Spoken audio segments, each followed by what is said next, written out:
kind of tell that the end. The end result is going to be the state is going to crush these guys.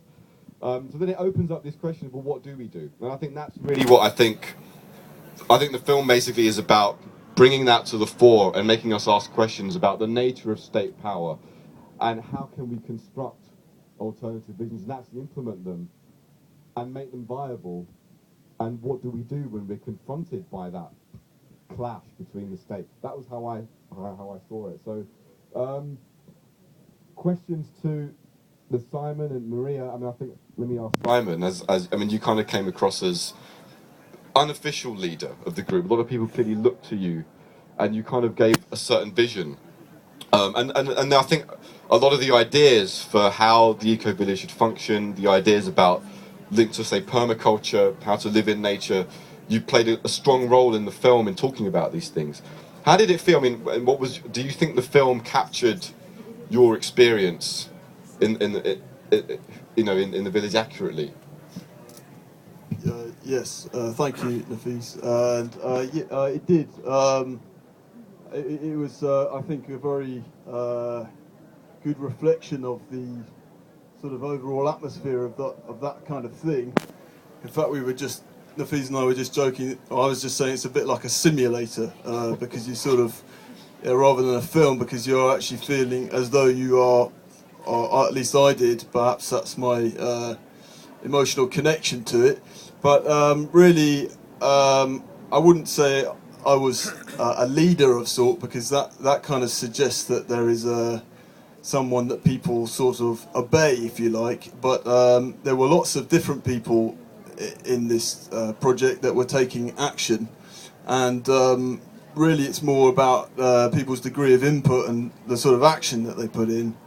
But yeah, I thought it was I think that film is very valuable, actually,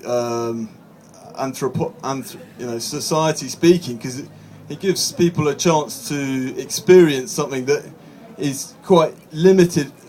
For those that are actually doing it, it's quite a small number of people, but by Dean doing what he's done and showing it to a wider audience, people actually get, as Nafis pointed out, to think about it themselves. Possibly, what would I do in that situation? What would I do?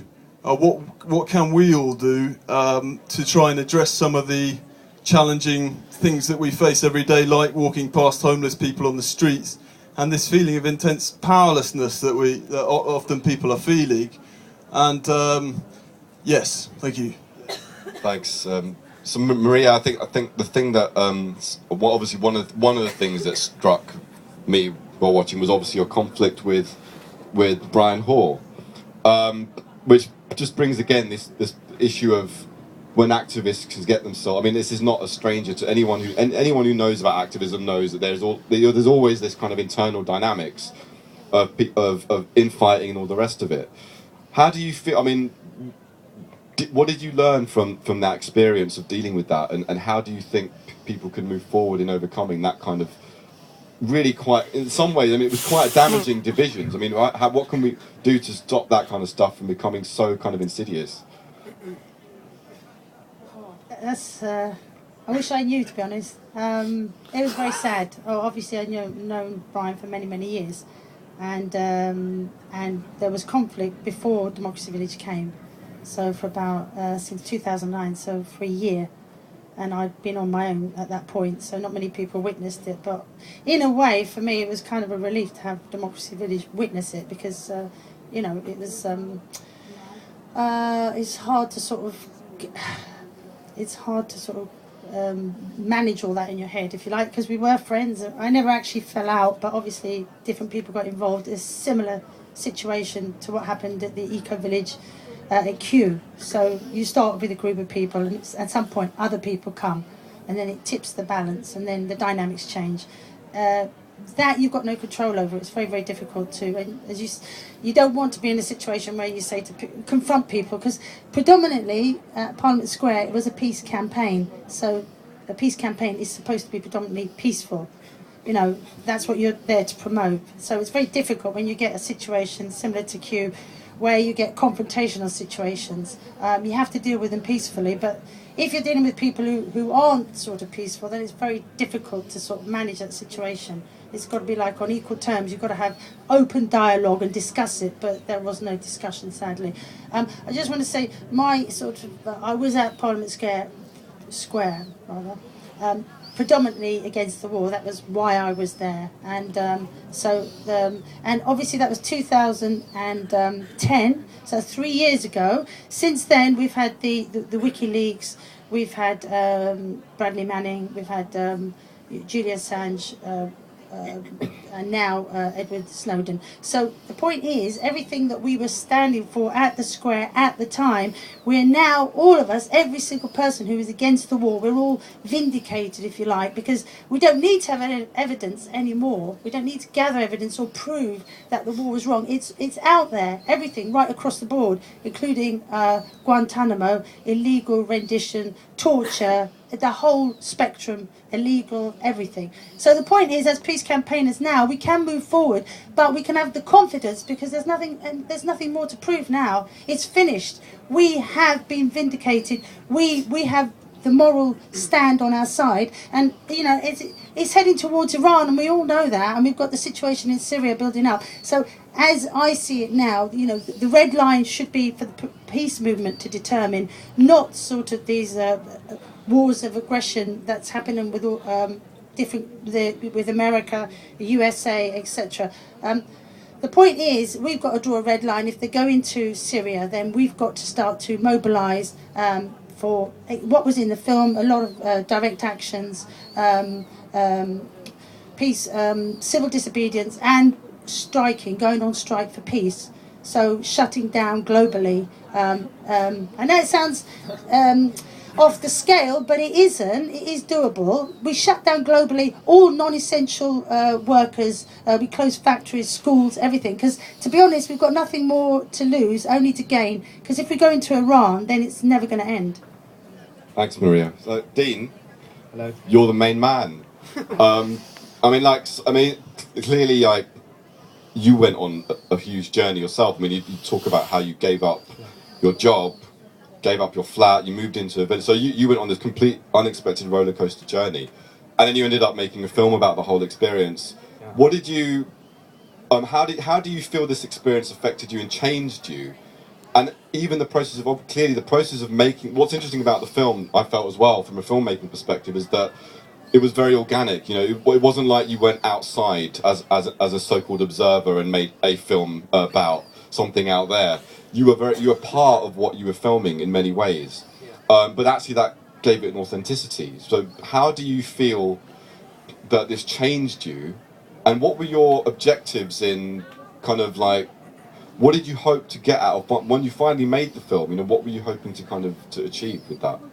Okay, so there's a few questions there, but I guess, well, first of all, the act of moving in and becoming a part of it, it's not like a big deal, like, I gave up my job, I'm so brilliant, but at the end of the day, that was what happened. And so I felt like, when you're dealing with a fundamentally dishonest medium, which is film, documentary anyway, that element of me moving in had to be a part of the story. And ultimately, we made those decisions in the edit. We could have made a film where you didn't know that, but I felt that was important.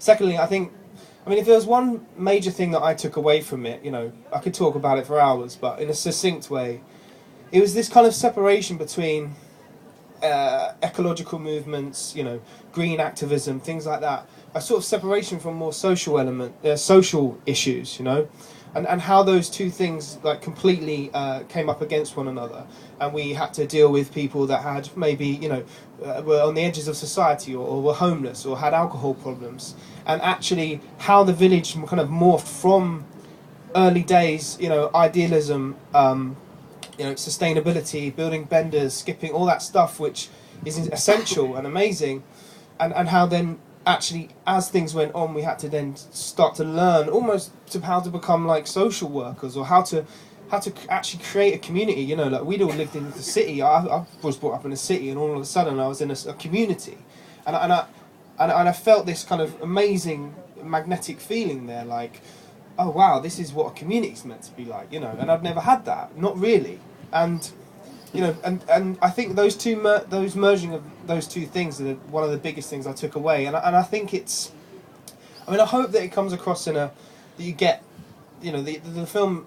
I didn't at any point want it to be like, you know, putting down activism or giving a bad spin on it. But I also thought it was really essential to try and be honest about the challenges that we did face and not feel ashamed of it. Like, let's put a sheen on it and say, hey, this is the campaign, and you know, you can go and click on our website next week and change the world, because I just don't think that's reality.